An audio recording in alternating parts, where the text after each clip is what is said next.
Dallas, Texas, August 1963. Mary Kay Ash is sitting at breakfast with her husband George, going over plans for their cosmetics company. They're 1 month away from opening. She's put her entire life savings into this. Everything they have is on the line. Then, something terrible happens. George collapses face first onto the table with a heart attack. He was dead before the ambulance arrived. Everyone around Mary Kay tells her to stop opening the company, get whatever money back she can, and find a job.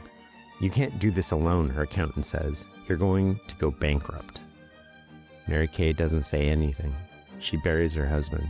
Then she sits down with her youngest son, Richard, and asks him to quit his well-paying job and help her launch this company for almost no money. He says yes immediately. Her older son can't leave his job. He has a family. But he pulls out his checkbook and writes her a check for $4,500. Every penny he saved since he was a kid. He hands it to her. 1 month after the funeral, she opens the doors. Welcome to the Knowledge Project. I'm your host, Shane Parrish. This is an episode of Outliers, and it's all about mastering the best of what other people have already figured out so you can use their lessons in your life. Today, we're talking about Mary Kay Ash, who built a $2 billion cosmetics company by solving one problem. How do you get ordinary people to achieve extraordinary results? Her answer wasn't motivation or charisma. It was a deep understanding of people and systems. After 25 years watching companies waste their best people, she sat down and designed a business from scratch. She inverted every broken incentive structure she'd ever experienced. Every failed recognition system, every policy that killed performance instead of driving it. The results scaled to nearly 1 million people across 37 countries. The principles she discovered about incentives, culture, and human psychology work in any business. We cover all 23 of her timeless principles in this episode, and I guarantee you at least one of them will make a difference in your life today. It's time to listen and learn. To understand what Mary Kay Ash built, you need to understand what shaped her. And that starts with a telephone in Houston, Texas around 1925. Mary Kay was 7 years old. Her father had just contracted tuberculosis at the sanitarium where he worked. The disease turned him from a capable man into an invalid confined to bed with his lungs slowly failing. To keep the family from starving, her mother took a job managing a restaurant. She worked 14 hours a day, 7 days a week. There were no weekends and no holidays, just an endless cycle of breakfast shifts and dinner service while her husband lay dying at home. That left young Mary Kay very much on her own. She was responsible for cooking, cleaning, laundry, and caring for her bedridden father. Every afternoon around 3:30, she'd pick up the heavy telephone receiver and dial the restaurant. "Mother? Hi. Daddy wants potato soup tonight." And her mother would walk her through it while managing the dinner rush.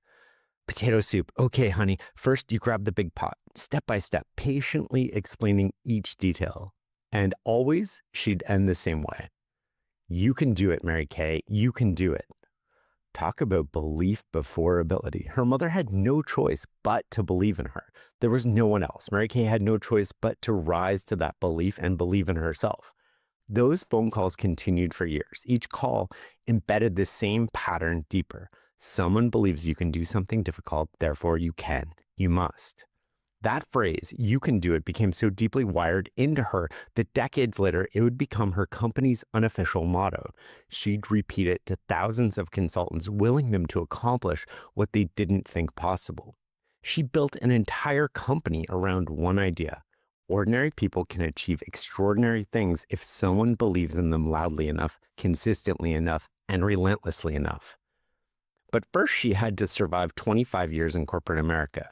Those years taught her exactly what she did not want to build. After World War II, Mary Kay found herself newly divorced with 3 children to support. Her husband had returned from the war, decided family life wasn't for him, and left. She was now the sole provider in an economy that paid women a fraction of what it paid men for identical work. She needed flexibility. She had to be home when her kids came home from school. She needed to make parent-teacher conferences and stay home with sick kids. Traditional employment didn't allow for any of that. Miss too many days and you'd be fired. So she went into direct sales with Stanley Home Products, a maker of brushes, mops, and cleaning supplies. She chose it because it was the only path that gave her control over her own schedule. The economics were brutal. She earned $10 to $12 for each home party she hosted. To make ends meet, she'd need to host 3 parties every single day. Not 3 a week, 3 a day. But first, she had to learn how to actually make money at this. When she first started, it was catastrophically discouraging. The first 3 weeks, she averaged exactly $2 of income per show. She was working herself to exhaustion for poverty wages. Most people would have quit, and Mary Kay nearly did too. But then she heard about the company's annual convention in Dallas. It cost $12 to attend, $12 she absolutely did not have. So she borrowed the money, leaving her children with a neighbor, and took a bus to Dallas.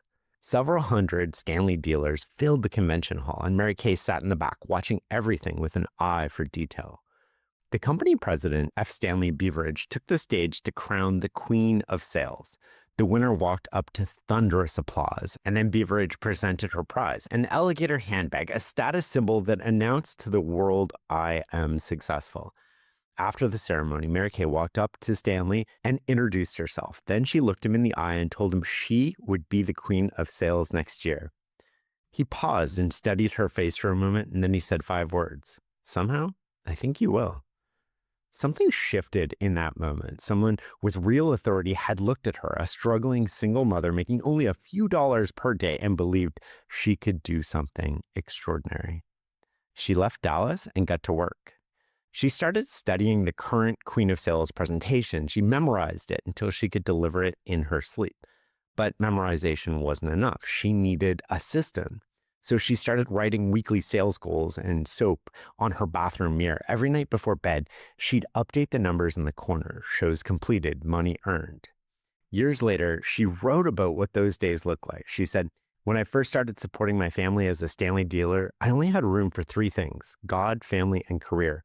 I had no social life. Every waking hour was geared towards my 3 children, my work, and my church. I didn't know what it was like to go to a movie or to have dinner out with a friend.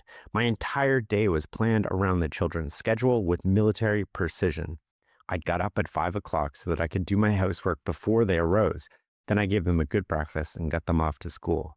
After they were gone, I left too for my first party. I'd have another party in the early afternoon, and then I would make certain to be home to greet my children when they came home from school.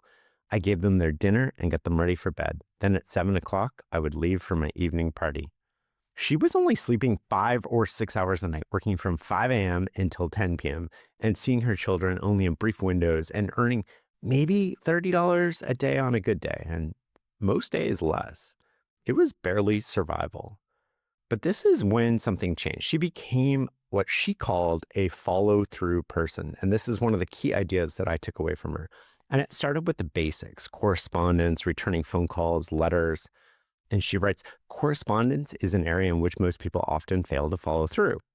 Most of us don't like to write. We naturally tend to put off those things we don't like to do. But here's what happens when you don't answer calls or letters. People get irritated. They take it personally because it kind of is personal." So Mary Kay answered everything: every phone call, every single letter, every note from a customer. That's follow through.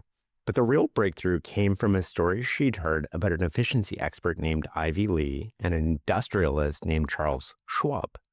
Lee walked into Schwab's office with a proposition. He told the president of Bethlehem Steel that he could increase his people's efficiency by spending just 15 minutes with each executive. Schwab looked at him and asked the obvious question: "How much will this cost me?" And Lee's answer will surprise you. He said, "Nothing unless it works. In 3 months, you can send me a check for whatever you feel it was worth." So Schwab agreed. And Lee met with every executive at Bethlehem Steel and asked them to make a promise. For 90 days before leaving the office each day, write down the 6 most important things you need to do tomorrow. Number them in order of importance. The next morning, start with number 1, finish it, scratch it off, move to number 2. If something doesn't get done, put it on tomorrow's list. That's it. That is the entire system. 90 days later, Schwab sent Ivy Lee a check for $35,000. Lee had taught them follow through, and Schwab believed it was worth a fortune. I was so impressed by the stories message Mary Kay wrote that ever since I've made up my own daily list and it's worked out wonderfully for me. Remember, she was sleeping 5 hours a night, working from 5 in the morning until 10 at night. 3 kids, no husband, making $30 on a good day.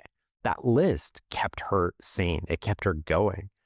Every evening before bed, she'd write tomorrow's 6 things, the children's schedules, where the parties were, which customers needed follow-up calls, what inventory to pack. My list keeps me on track, she explained, and I give it all the credit when people tell me how well I follow up. Once she wrote something down, it became what she called a tangible commitment, something she had to do. It also disciplines me to do those things I'd rather not do, the list of things that most people tend to put off and never get around to doing. And then she'd add this warning: don't trust it to memory. If you don't write it down, you'll never get around to doing even the most well-intentioned task. But the most important application of follow through wasn't the lists or early mornings, it was the customers. Most salespeople made a sale and then vanished on to the next prospect, the next commission. But Mary Kay did something different. She called customers back regularly, not to sell them something, just to check in. Tell me, how are you doing? How is the product working for you? The customer hadn't even used up what she'd bought yet. There was no sale to be made. But if there was a problem, Mary Kay wanted to know immediately before it festered. This kind of reminds me of Jim Clayton, who said you can solve 90% of all legal problems with good customer service. 2 months later, there was another follow-up call, then another when the customer was ready to reorder. Every customer became a relationship, not a transaction, and every sale became the beginning of something, not the end. Later on, she'd write, success in our business depends on customer satisfaction. A one-time order is not what we're after. After all those years and all those parties and all those follow-up calls, she distilled it to one sentence. I would conclude that servicing the customer is the most common denominator shared by all great salespeople and sales managers. The system worked. Month by month, her sales improved. She learned which products sold best at which parties, which demonstrations made women reach for their wallets, which neighborhoods had money to spend. But she never got complacent. She'd later write, nothing wilts faster than a laurel rested upon. Every person should have a lifetime self-improvement program. In today's fast-paced world, you can't stand still. You either go forward or backward. Every month, she studied what worked. Every quarter, she refined her pitch, expanded her territory, and increased her efficiency. She was constantly testing things, refining, and getting better. She was evolving. Mary Kay achieved her goal. She became the queen of sales. The victory was sweet. Walking up to that stage, she was so excited. She heard the applause, knowing she'd beaten every other dealer in the company. She'd proven it to Beveridge and, more importantly, to herself. And the prize she got that year? A trophy. Not an alligator handbag, not the status symbol of success she'd been dreaming about for 12 months, a lousy trophy. Of course, she accepted it graciously, but something inside of her shifted. A seed planted itself that would grow for decades. When she eventually built her own company, recognition would be different. It would be thoughtful, it would be meaningful, and women wouldn't get trophies that collected dust. They'd get diamond rings and pink Cadillacs. Prizes that announced to the world this woman was successful, prizes that mattered. But that was years away. For now, she'd proven something crucial. The system that she had designed worked. Follow through worked. Writing it down worked. Treating customers like relationships instead of transactions worked. She had a method, and that method got results. Then she discovered recruiting. Stanley Home Products offered small commission percentages on sales made by people you recruited to become salespeople as well. So most dealers ignored this because the percentages were so tiny. But Mary Kay understood the mathematics of scale. If she recruited 10 people who each sold $500 a month, that was $5,000 in sales, generating $100 to $150 in commissions for her. But if she recruited 50 people or 100, those small percentages compounded into real money. So she started recruiting systematically. She wasn't aggressive about it, but at the end of successful parties, when women asked, could I do what you do? She'd say yes, and then share everything she'd learned. Over time, she recruited about 150 women as salespeople. She was building a huge network. Each of those 150 women had their own customers. They threw their own parties and they had their own recruits. And Mary Kay earned a small percentage from all of it. And this is where she learned the fundamental architecture of multi-level marketing. Nobody called it that yet, of course. Your success as a recruiter depended entirely on your recruit success as sellers. If you recruited people and abandoned them, then they'd fail and quit and you'd earn nothing. But if you genuinely helped them succeed, then everybody in this system made money. By the late 1940s, Mary Kay had become one of Stanley's top performers in Houston. She could sell, recruit, and build. And the company started to take notice. Stanley Home Products wanted to expand into Dallas. The market was underdeveloped and full of potential. So they promoted her to manager and told her to move. But there was one problem with this. Stanley refused to continue paying her commissions on sales from the 150 women she'd recruited in Houston. Talk about a penny-wise, pound-foolish decision. She'd spent years recruiting and training these women, and now because the company was transferring her to Dallas and giving her more responsibility and more authority, they wanted to cut her off from all those override commissions.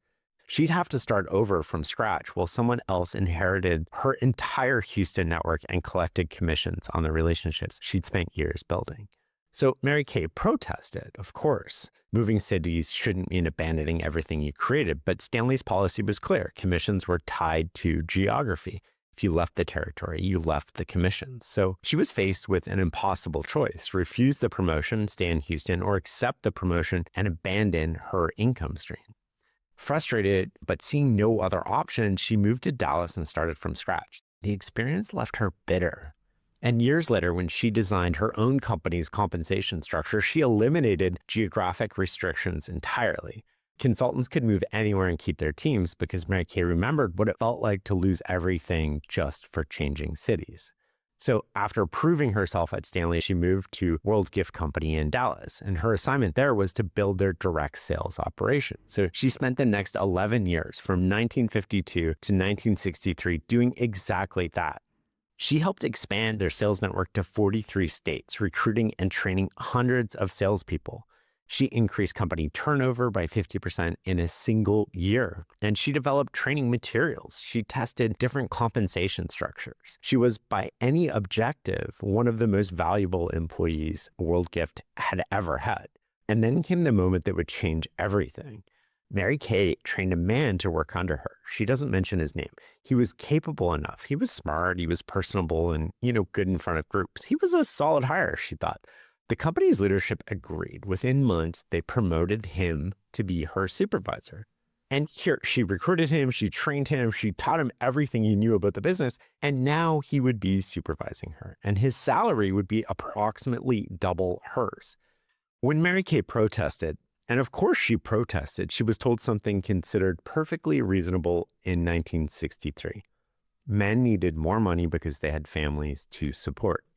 And she was a divorced single mother of 3 children. This wasn't the first time. It was just the most egregious example. Throughout her entire career at World Gift, when she brought ideas to the all-male company board, they dismissed her suggestions with one variation or another of the same phrase, which is, "Oh, Mary Kay, you're thinking just like a woman." They didn't mean it as a compliment. Never mind, her thinking like a woman had helped increase their revenue by 50%. In 1963, having watched this pattern repeat itself across multiple companies over 25 years, Mary Kay resigned. She called it retirement. It was a refusal to continue participating in a system designed to ensure she'd never be properly compensated or recognized for her contributions. She was 45 years old. She had no pension, no significant savings, and no backup plan. But she did have one asset: a lifetime of experience watching how not to run a business. So she decided to write a book. She sits down at our kitchen table and makes 2 lists. List number 1 is every negative experience she's had in 25 years of business. Every time she was passed over for promotion, every time a man she'd trained was promoted above her, every time her ideas were dismissed because of her gender, every instance of unequal pay, every meeting where men talked over her, interrupted her, or simply pretended she hadn't spoken. Then list number 2, what would her dream company look like? Well, fair pay based solely on performance, promotions based solely on merit, not gender, not race, not personal connections, credit for good ideas regardless of who proposed them, public recognition for achievement, flexibility for family responsibilities, a support system that actually supported women rather than competed with them. The second list started to grow longer and longer. So she looked at it and had an epiphany. She later called this one of the most important moments of her life. She thought, wouldn't it be marvelous if someone would actually start such a company? Then the follow-up, why not me? This wasn't material for a book. This was a business plan. She would start that company. Context is everything. The year is 1963. Women could not get credit cards without a male cosigner. Banks refused to issue credit, even to married women, because their income was considered unstable. They might get pregnant and quit working. Help wanted ads were segregated by gender in major newspapers. Management positions, executive roles, anything with real authority appeared under help wanted male. Women could look under help wanted female. Only 5 to 7% of US businesses were owned by women, and most of those were small retail shops or beauty salons. The Equal Credit Opportunity Act that prohibited credit discrimination based on sex wouldn't pass for 11 more years. The Pregnancy Discrimination Act was 15 years away, and the Women's Business Ownership Act would not exist until 1988. Mary Kay decided to build a major corporation in an environment where many women couldn't legally access the basic financial tools they needed to run a business. To her, these weren't obstacles, they were motivators. They were proof the system needed disrupting. But first, she needed a product. A decade earlier at Stanley Home Products party, Mary Kay had noticed the hostess had beautiful skin, and she asked what she used. It was a homemade cream that her father had developed. The father was a hide tanner in Arkansas, and he'd noticed that despite working with harsh chemicals all day, his hands remained remarkably soft. He experimented with the formulation until he developed a cream that could be used on the face. So Mary Kay began using it, and it transformed her own skin, but she also noticed the products didn't smell good, and they were kind of packaged very amateur. The tanner had no interest in turning it into a business. So now in 1963, sitting at her kitchen table with her to list, she remembered this cream. So she contacted the tanner's family. The father had passed away, but his daughter and son-in-law still had the formula. So after some negotiation, they agreed to sell her the proprietary formulation. The price was nearly every penny she had. If this failed, she would have nothing. She took the formula to a manufacturer and ordered a small batch of skincare items, the cheapest packaging that looked professional. The initial inventory was her entire investment. So by 1963, she had remarried, and her second husband, George, would handle the administrative side. He would do the bookkeeping, the inventory, the ordering, and Mary Kay would handle marketing and sales. They set an opening date for Friday, September 13th, 1963. And they spent weeks preparing. And 1 month before the opening, early in August, they were reviewing the final balance sheet when George clutched his chest. He had had a heart attack, and he was dead before the ambulance arrived. Mary Kay called it the darkest day of her life. Her business attorney's advice was clear: abandon this foolish dream. The venture couldn't succeed now. Her accountant said the exact same thing. In fact, everyone in her life told her she was crazy. But stopping wasn't an option. She'd invested her entire life savings. She had no job to go back to, no husband to support her. Stopping meant financial ruin. And somewhere deep inside her psychology, she could still hear her mother's voice. You can do it, Mary Kay. So she turned to her children. Her youngest son, Richard, was 20 years old. She asked him to give up his well-paying job and join her for nearly no salary. And he didn't hesitate at all. He joined her on the spot. Her older son, Ben, would provide financial support and advice. They would open up on schedule 1 month after George's death. The inventory was sitting there. The storefront lease was signed. She'd already recruited 9 women, all personal friends who trusted her to be her first beauty consultants. On Friday, September 13th, 1963, Mary Kay Cosmetics opened its doors in a 500 square foot storefront in Dallas's Exchange Park. The entire inventory sat on a single steel shelving unit Mary Kay had purchased from Sears for $9.95. The location seemed perfect. There were 5,000 women who worked in the surrounding office complexes. The storefront sat directly in their path from the parking lot to their offices. Twice a day, in the morning and evening, thousands of potential customers would walk past their door. But there was a problem. All of those women kept walking. In the morning, they rushed past, hurrying to punch in on time. In the evening, they rushed past, again, exhausted and eager to get home. Nobody stopped. Nobody even looked. She needed something to draw people in, something that would make workers stop stride and think, I need to see what that is. Wigs were hot in 1963. Jackie Kennedy wore them, so Mary Kay decided to add custom wigs to their skincare offerings. She'd hired Renee from Paris, this famous stylist, and she even brought in a professional model and started serving champagne. And the strategy sort of worked, but not how she planned. The models attracted men, lots of men, and the women who bought wigs made terrible choices. Blondes bought brunette wigs and brunettes bought blonde wigs. So by Monday morning, customers were returning everything. Their families had seen them and said, Goldilocks, what in the world happened to you? But the real problem was the economics. Wigs took enormous amount of space. Each wig needed its own form, its own box. They had to rent basement storage for cosmetics, which meant walking 2 blocks in Texas heat every time they needed to restock. Richard calculated the actual return on investment. Each wig sale required approximately 8 hours of labor. 8 hours for a product with a high return rate and marginal profit margins. A skincare demonstration took an hour and resulted in full product sets with higher margins and virtually no returns. So they quickly killed the wig business. The next month, sales jumped $20,000. Without the distraction, consultants could focus on what actually worked: intimate skincare demonstrations that built relationships and sold complete product systems. The wigs weren't a complete failure. They did get people in the door and got them their initial customers. Like anyone in the arena doing things, they made other mistakes, some more embarrassing than others. For the first several weeks, they passed around the same jars of cream at demonstrations. Multiple women would dip their fingers into the same product, and Mary Kay would later write she was ashamed of this, but at the time they were brand new and had barely any inventory. They also learned not to break up their basic skincare set. The set contained 5 items designed to work together in a specific sequence. There was a cleanser, a magic mask, a skin freshener, a night cream, and day radiance. But customers would come in asking for just one product. And desperate for any sale, I think we've all been there before, Mary Kay or one of the consultants would break up the set. And that would be a disaster. A night cream alone didn't produce the same results as the complete system. And sometimes it caused more problems. Without proper cleansing and preparation, some women's skin would react poorly to the night cream just in isolation. Then these women would tell their friends about the bad experience, and one bad review could kill 10 potential sales. So Mary Kay put her foot down. She wrote, breaking up the basic set in this manner was like giving you my recipe for chocolate cake and leaving out the chocolate or the sugar. It just isn't going to be my cake. We finally concluded that we would not break the basic set.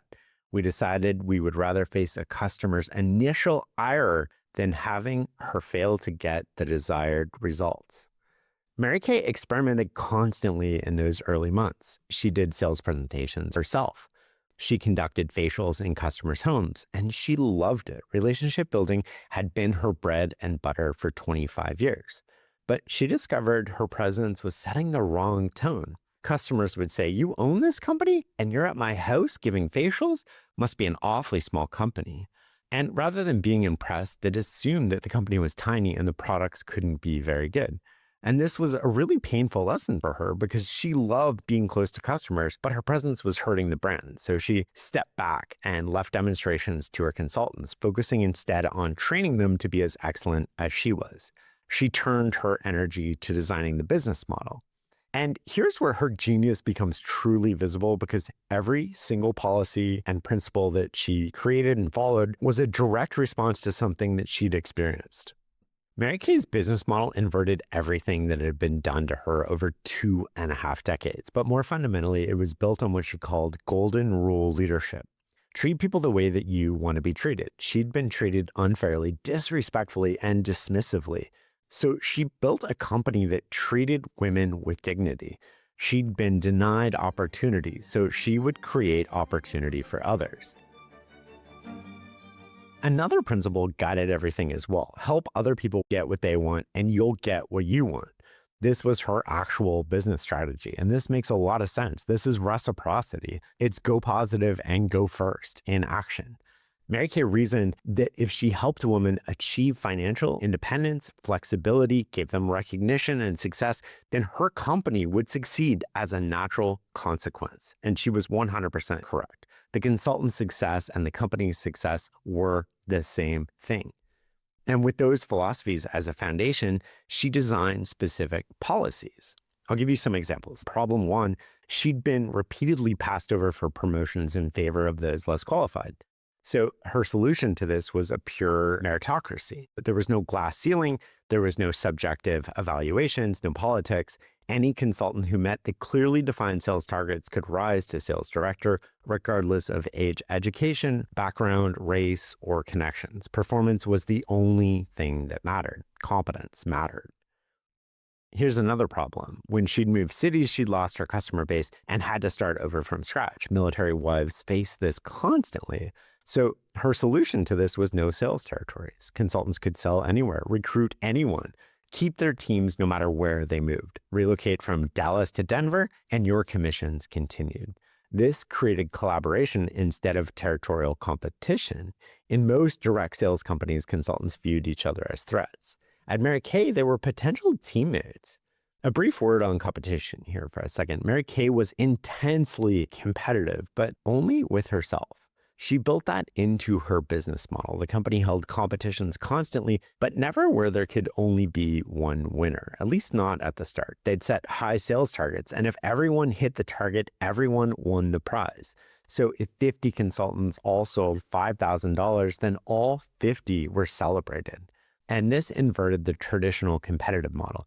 Instead of trying to beat each other, consultants helped each other succeed because someone else's success didn't diminish your own. And I think that's a key point. That's amazing. So another problem was she'd struggled to balance work with raising children, missing school plays for meetings and taking sick children to babysitters because missing work could cost you your job. The constant guilt she felt of failing at both work and motherhood. So her solution was you can set your own hours entirely, work from home. There was no mandatory quotas. There was no manager demanding you attend meetings at specific times.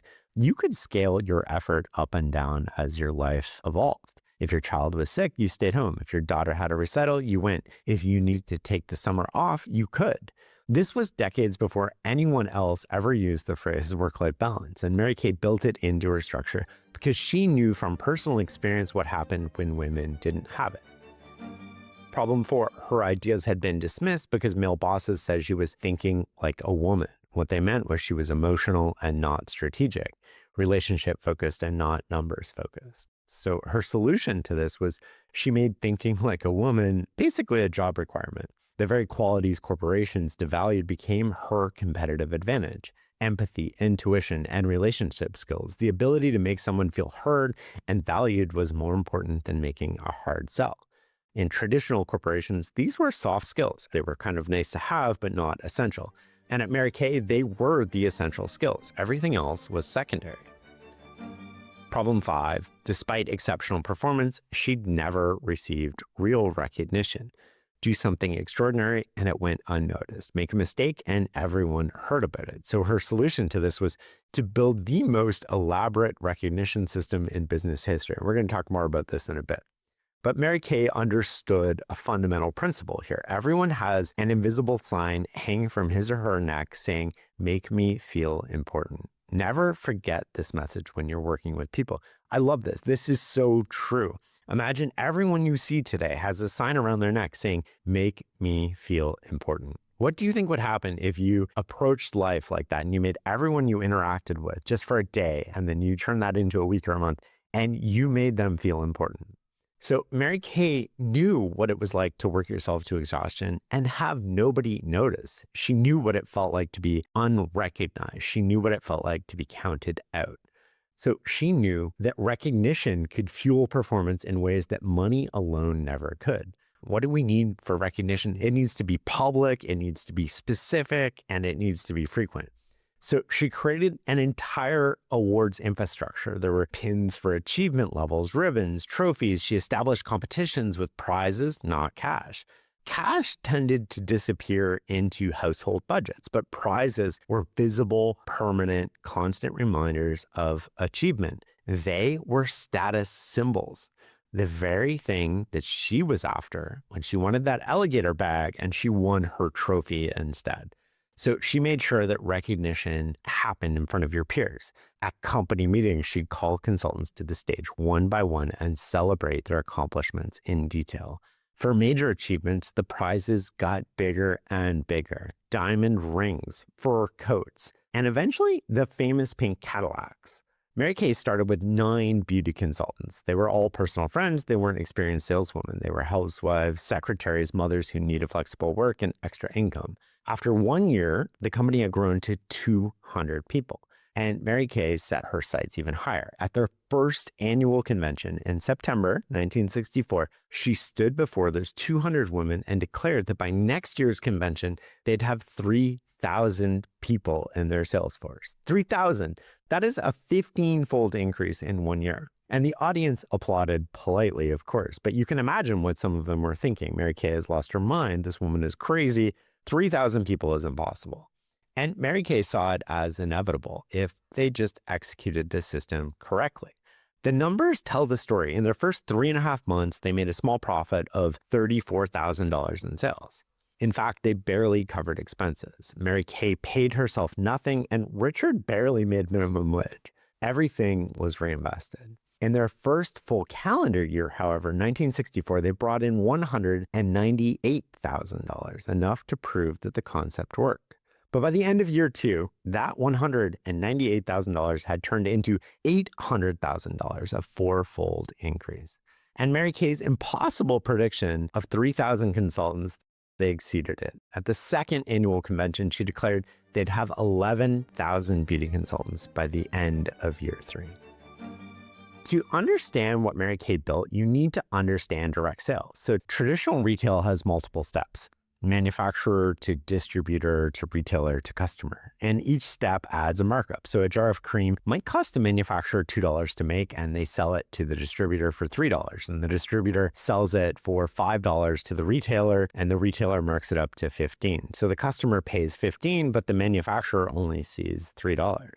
Direct sales collapses this chain. The consultant buys it from the manufacturer at $5, sells to the customer at $15, and keeps the $10 margin. So there's no middleman, there's no retail markup. But the real money isn't in selling products. The real money is in recruiting other people to sell products and earning a commission on their sales. And this is multi-level marketing. It can be either brilliant or predatory depending on how it's structured. In the predatory version, consultants make almost no money on product sales. They're pushed to recruit other consultants, and they have to buy large amounts of inventory themselves. The company makes money by selling products to consultants, not products to end consumers. Most consultants end up with a garage full of unsold inventory and downlines full of people who also have garages full of unsold inventory and can't sell. It's a pyramid scheme with a thin veneer of legitimacy. Mary Kay was building something different, though. In her system, consultants could make good money just selling products. 50% margins on retail sales meant someone doing $2,000 a month earned $1,000 in profit. That was life-changing income for women in the 1960s. But if you recruited other consultants and trained them well, you could earn override commissions on their sales. Typically, it was 10 to 15%. So if you recruited 5 consultants who each sold, let's say, $2,000 a month, you'd earn roughly $1,500 in overrides, plus your own $1,000 in sales commission, and you'd be making $2,500 a month. The key was that everyone in the chain needed to be selling actual products to actual customers for the math to work. And Mary Kay obsessed over this balance. She insisted that consultants focus on selling and not recruiting. And she implemented policies to actually prevent against predatory dynamics. So there were no inventory requirements. You bought what you needed when you needed it. There was a super generous return policy. If you couldn't sell something, you could return it for 90% of what you paid. Commissions were based on sales and not recruiting. Your override commissions were based on how much your downline sold, not how many people they recruited. And you couldn't buy your way to titles. They were earned through actual sales performance over time. And these policies created a system where the incentives aligned correctly. Your success as a recruiter depended on your recruit's success as sellers, which depended on your customers actually wanting the products. But policies weren't enough. She needed to turn those housewives with no sales experience into effective business people. She needed a training system that was replicable and scalable. And she understood a principle she'd later write about extensively. You build with people. Leaders are dependent upon the performance of their people, and so is a company's success. Good people are a company's most important asset. People are more important than the plan. She'd seen brilliant strategies fail because companies didn't invest in their people. She'd build the opposite. A company where developing people was the entire strategy. She also understood another principle. People will support that which they help to create. She didn't want to impose a training program top down. She wanted consultants to participate in refining the system, to share what worked, to feel ownership. So she developed what she called the Mary Kay Way, which was a step-by-step system for conducting skincare demonstrations and building a customer base. This wasn't about teaching people to be pushy or manipulative. It was about teaching them to be helpful and genuine. The core was the beauty show. A consultant would book an appointment at someone's home with 5 or 6 women present. The demonstration took about 90 minutes and followed a precise sequence. First, there was education. The consultant explained skin types and how products work, the science behind the formulations. This positioned the consultant as an expert and not a salesperson. And second, there was customization. Each woman tried the products while the consultant explained which items were right for her specific skin type, not one size fits all, your specific combination for your specific needs. Third, results. By the end, women could see and feel the difference in their own skin. And because they were in a group, they watched it work on their friends too. Fourth, there was the soft close, which was no pressure. It's just based on what we've discussed today, I'd recommend the basic set for you. It's 5 products for $45. Would you like to take that home today? If yes, great. If no, the consultant left samples and followed up later. The genius of this was by the end of every demonstration, the consultant would ask, would any of you like to host your own beauty show? I'll give you a free product for hosting. And this created this self-perpetuating system. So every successful beauty show generated 1 or 2 more beauty shows. The consultants' calendars filled weeks in advance. There was steady, predictable income. This is how Mary Kay had hosted 3 parties a day every day. And when someone asked, could I do what you do? Could I become a consultant? The answer was always absolutely. Let me tell you how. Mary Kay trained her initial consultants personally, and those consultants trained their recruits using the exact same methods. And Mary Kay documented everything. She had scripts, techniques, responses to common objections. She didn't want consultants to wing it or figure things out from scratch like she had to. So she wanted to deliver a proven system that they could use. So by 1966, she held weekly training sessions at the Dallas office. Half-day workshops where experienced consultants demonstrated the process, answered questions, and shared tips. It was peer-to-peer learning. But the training alone wasn't enough. Mary Kay understood something profound. People need to feel seen and valued. They need to know their efforts matter, that their efforts make a difference. And she built this into their culture obsessively. She remembered what it felt like to be ignored. So every week she sent handwritten notes to top performers. Janet, I heard you had a $3,000 week. That's extraordinary. You're showing everyone what's possible. I'm so proud of you. These notes became treasured possessions. Consultants framed them and hung them in their offices, and some carried them in their purses and pulled them out when they needed motivation. At monthly meetings, Mary Kay recognized top sellers publicly. She'd bring them in front of the room and applaud them while explaining exactly what they'd accomplished. Then she'd ask them to explain their strategy so others could learn. By celebrating success publicly, Mary Kay was teaching everyone else how to replicate it. For major milestones, the recognition got bigger. Sell $10,000 in a single month, you'd receive a special pin marking you as elite. Hit certain career sales goals, you would get diamond rings and designer watches that you could wear every day. And for the very top performers, the ultimate recognition, the pink Cadillac. And the pink Cadillac wasn't originally part of the incentive plan. Let me tell you how this came to be about. So in 1967, Mary Kay walked into a Lincoln dealership in Dallas. Her company was growing rapidly, and she wanted to buy herself a luxury car. The salesman took one look at her and told her, "Little lady, go home and get your husband." The same condescension that drove her to start her company in the first place. So Mary Kay got in her car and she drove straight to a Cadillac dealer in Fort Worth with a specific request. She wanted a Cadillac Sedan DeVille painted to match the coral pink blush in her makeup compact. They didn't blink. They said yes. So when Mary Kay got that car in 1968, something happened she wasn't expected. When she needed to merge into busy Dallas traffic, other drivers would stop and wave her through. That car commanded attention. It turned heads. It was a mobile advertisement that couldn't be ignored. Several of her top sales directors saw their boss driving this eye-catching pink Cadillac and thought, "I want one too."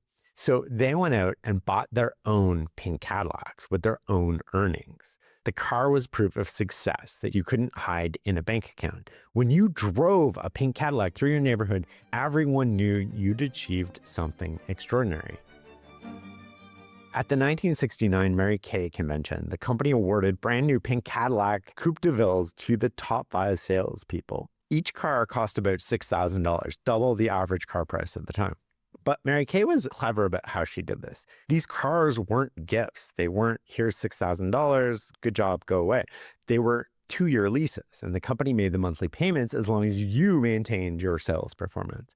Recognition, 100%, but also motivation. It was a rolling trophy you had to keep earning month after month. Mary Kay became the first company to introduce the career car concept in direct marketing. General Motors officially named the exclusive color Mary Kay Pink Pearl, and it was only available to Mary Kay representatives. The company had created a trademark color that would become one of the most recognizable corporate symbols in American history. Mary Kay's genius for recognition reached its peak at the annual conventions, which became legendary in the direct sales world. The first convention in 1964 was modest. It was 200 people in that hotel room, but Mary Kay had a vision for what these events could become. So by the early 1970s, the annual seminar had grown into a massive production at the Dallas Convention Center, with thousands of consultants attending from all over the country. And these weren't traditional business conferences. They were part revival meeting, part award ceremony, part trading event, and part celebration. Women would save up all year to attend, bringing their best dresses and their highest hopes. And the event ran 3 days. The first 2 days were training and workshops on new products, advanced sales techniques, motivational speeches from the top performers. And the third and final day was just pure recognition. It started in the morning with smaller awards. There were pinned for various achievement levels, recognition for Recruiter of the Year or milestone anniversaries, and this built gradually all the way through the afternoon. Then in the evening came the main event, director recognition. The top sales directors celebrated an elaborate ceremony as Mary Kay herself presented the awards, calling each director to the stage by name. The emotional intensity was overwhelming. There was women crying, moved by the recognition and seeing what was possible. At the end, the ultimate recognition, next year's pink Cadillac recipients. Each name called, the director walking through the audience to the stage while a video played showing highlights from her year. When she reached the stage, Mary Kay presented her with the car keys and a jacket that said Mary Kay Pink Cadillac. The crowd went wild. It was pure showmanship. It was pure theater, but it was also deeply meaningful. For many of these women, this was the first time in their lives they'd been publicly celebrated for their professional achievements. The first time somebody had stood in front of thousands of people and said, "What you did matters. You are extraordinary." And Mary Kay understood that the recognition itself was more valuable than any prize. The pink Cadillac was wonderful, but people didn't care about the Cadillac. They wanted the feeling the Cadillac would give them. The feeling of being recognized, the feeling of being seen, the feeling of standing on stage while thousands of people applauded your success. That feeling is what everyone wants, and it's irreplaceable. Armed with clear training, fair compensation, geographic flexibility, and elaborate recognition, Mary Kay Cosmetics scaled rapidly. 1967, they're 4 years after opening, annual sales $10 million. 1971, they hit $27 million with nearly 30,000 consultants. By 1976, they exceeded $100 million in annual sales for the first time. Growth created all these new challenges. With tens of thousands of consultants spread across America, Mary Kay could no longer personally train everyone or send handwritten notes to every top performer. The company needed infrastructure. Richard, who'd stepped up on opening day, proved invaluable. So Mary Kay focused on culture and training. Richard built the operational machinery. He implemented computer systems to track sales and commissions, cutting-edge technology in the 1970s. He established distribution networks. He professionalized accounting and legal operations. And the company went public in 1968, trading on the American Stock Exchange. This provided capital for expansion, but also created tensions.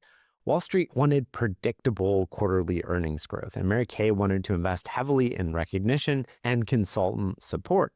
Wall Street saw pink Cadillacs and elaborate conventions as wasteful extravagances, and Mary Kay saw them as essential to the culture. And these tensions came to a head in the early 1980s. Wall Street analysts pressured Mary Kay to cut costs, particularly spending on recognition and conventions. They couldn't understand why the company was spending millions on award ceremonies when that money could go to shareholders. In response, Mary Kay took the company private again in 1985. In one of the largest leveraged buyouts by a woman-led company at the time, she and Richard borrowed to buy out all public shareholders, and the price, $315 million. She refused to compromise on culture, and the recognition system wasn't nice to have. It was the foundation of everything. Taking the company private meant they could operate according to their values rather than earnings reports. By the 80s, Mary Kay Cosmetics had become the largest direct sales cosmetics company in America, with over 200,000 independent consultants. But their impact extended far beyond cosmetic sales. Mary Kay had created an economic engine that gave hundreds of thousands of women income and complete flexibility. Single mothers could support their families. Military wives could maintain careers despite frequent moves. Women in rural areas with limited job options could build businesses. Women told they were too old or not educated enough or didn't have the right background could succeed purely on merit. The numbers tell a remarkable story. By the mid-1980s, more than 20 top sales directors were earning over $50,000 per year. The median household income in America at the time was $23,000, and a dozen were earning over $100,000. This was extraordinary incomes for women in an era when many corporations still had explicit policies against promoting women to senior management. And Mary Kay tracked other metrics too. She found that divorced women in her sales force had significantly higher remarriage rates than the national average. And she thought about this and she attributed this to confidence. When a woman is earning her own money, supporting herself, achieving recognition, she becomes more confident, and confidence is attractive. She found that children of Mary Kay consultants were more likely to pursue higher education. Their mothers could help them afford with their tuition, yes, but they also watched their mothers build something, overcome obstacles, and achieve their goals.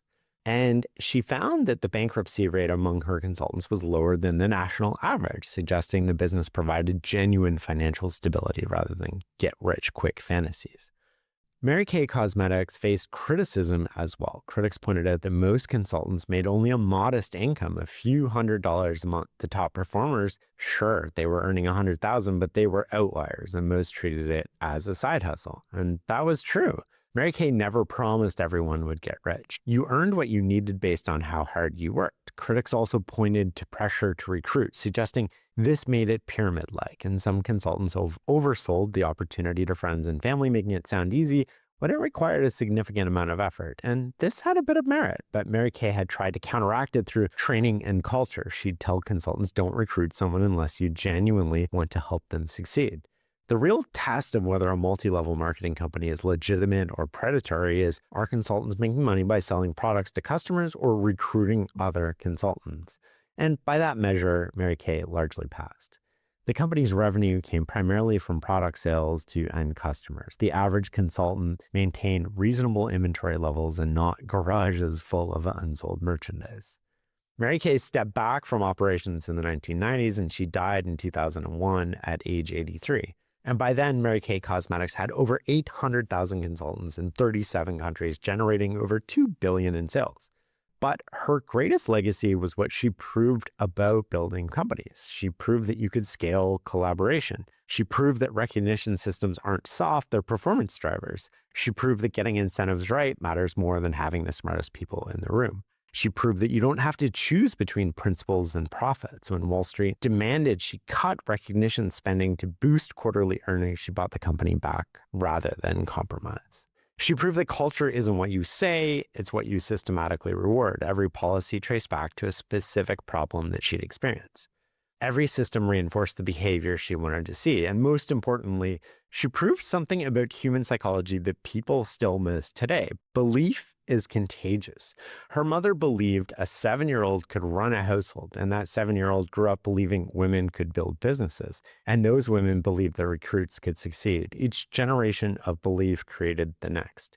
Today, there are still pink Cadillacs on American roads, and there's still conventions where thousands gather to celebrate success. Still consultants using techniques that Mary Kay developed 60 years ago. And somewhere in Houston, a restaurant that no longer exists, you can almost hear a mother's voice through the telephone line saying, "You can do it, Mary Kay. You can do it." And she did. Before she died, Mary Kay distilled everything she'd learned into 23 principles. We've covered a lot of them throughout the episode. This was the operating system that built a multi-billion-dollar company, and each one traces back to a specific problem she solved or a mistake she made. Now, I want to go over all of them again, so pay attention. I guarantee you there's something here you can use today. Number 1, the golden rule leadership. The golden rule is one of the world's oldest and best-known philosophies, yet it's frequently overlooked in business circles. Mary Kay proved this rule is still powerful in today's complicated world. Number 2, you build with people. Leaders are dependent upon the performance of their people, and so is a company's success. Good people are a company's most important asset. People are more important than the plan. Number 3, and this one is my personal favorite, it's the invisible sign. Everyone has an invisible sign hanging from their neck saying, "Make me feel important." Never forget this message when you're working with people. Number 4, praise people to success. Each of us craves recognition. Let people know you appreciate their performance and they'll respond by doing even better. Recognition is the most powerful of all motivating techniques. Number 5, the art of listening. Good leaders are good listeners. God gave us 2 ears and only 1 mouth, so we should listen twice as much as we speak. When you listen, the benefit is twofold. You receive necessary information and you make the other person feel important. Number 6, sandwich every bit of criticism between 2 heavy layers of praise. Sometimes it's necessary to let somebody know you're unhappy with their performance, but direct your criticism at the act and not the person. Criticize effectively in a positive way so you don't destroy morale. Number 7, and this is probably my second favorite or even tied with my favorite, so listen to this one. Be a follow-through person. Be the kind of person who can always be counted on to do what you'll say you do. Only a small percentage of people possess follow-through ability, and they're held in high esteem by all. It's particularly important for your team to know you possess this rare quality and to think of you as totally reliable. Number 8, enthusiasm moves mountains. Nothing great is ever achieved without enthusiasm. Leaders are enthusiastic, and enthusiasm is contagious. Interestingly, the word enthusiasm actually has a Greek origin meaning God within. Number 9, the speed of the leader is the speed of the gang. You must set the pace for your people. Real leaders aren't afraid to get their hands dirty. They set examples by demonstrating good work habits, displaying positive attitudes, and possessing team spirit. True leaders establish success patterns that make everyone think success. Number 10, people will support that which they help to create. Invite people to participate in new projects that are still in the thinking stage. People often resist change when they don't participate in the decision-making process. Number 11, an open door philosophy. At Mary Kay corporate headquarters, there are no titles on executive doors, and there's ready access to all management levels. Everyone within the company, from mailroom clerk to chairman of the board, is a human being and treated accordingly. Number 12, help other people get what they want, and you'll get what you want. As the parable of the talents tells us, we're meant to use and increase whatever God has given us. And when we do, we shall be given more. However, The way that I frame this is go positive and go first. So go out of your way to make other people's dreams come true, and your dreams will come true. Number 13, stick to your principles. Everything is subject to change except one's principles. Never compromise your principle. Number 14, a matter of pride. Everyone within an organization should have a sense of pride in their work. They should also feel proud to be associated with a company. It's a manager's job to instill that feeling and promote this attitude among their people. Number 15, you can't rest on your laurels. Remember what she said, nothing wilts faster than a laurel rested upon. Every person should have a lifetime self-improvement program. In today's fast-paced world, you can't stand still. You're either moving forward or you're moving backward every single day. Number 16, be a risk taker. You must encourage people to take risks. Let them know that nobody wins them all. If you come down on them too hard for losing, they'll stop sticking their necks out. Number 17, work and enjoy it. It's okay to have fun while you work, people. Good managers encourage a sense of humor. In fact, the more enjoyment people derive from their work, the better they will produce. Number 18, nothing happens until somebody sells. Every organization has something to sell, and every person in the company must realize that nothing happens until somebody sells something. Accordingly, they should be fully supportive of selling the effort. Number 19, never hide behind policy. Never say that's against company policy unless you have a good explanation to back up the policy. It infuriates people. I think we've all been on the receiving end of this at one point or another. It's as if you're saying, we do it this way because it's the way we've always done it. Number 20, be a problem solver. The best leaders recognize when a real problem exists and know how to take action to solve it. You must develop the ability to know the difference between a real problem and an imaginary one. Number 21, less stress. Stress stifles productivity. Leaders strive to create a stress-free working atmosphere for their workers by using both physical and psychological approaches. Number 22, people develop from within. The best run companies develop their own managers from within. They rarely seek outsiders. In fact, it's a sign of weakness when a company goes outside too often for management personnel. Number 23, finally, the 23rd of her principles that she outlines in her book, The Mary Kay Way: live by the golden rule on and off the job. Don't be a hypocrite. Live every day of the week as if it were Sunday. There's no place for two sets of moral codes.